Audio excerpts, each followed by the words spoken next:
इरशाद फरमाया, अल्लाह ताला ने जो मर्द चोरी करे और जो औरत चोरी करे उन दोनों के दाहिने हाथ पहुँचे पर से काट डालो।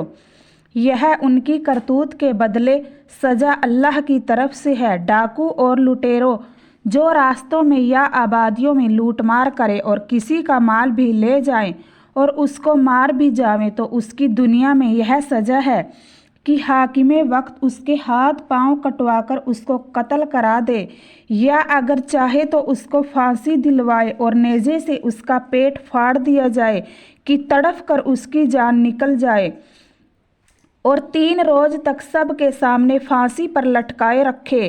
कंजूलदायक अल्लाह की पनाह, चोरी करना और लूट मार करना कितना संगीन जुर्म है। चोर और डाकू की दुनिया और आखिरत दोनों खराब हैं। अस्सलामु अलैकुम वरहमतुल्लाहि वबरकातुहू।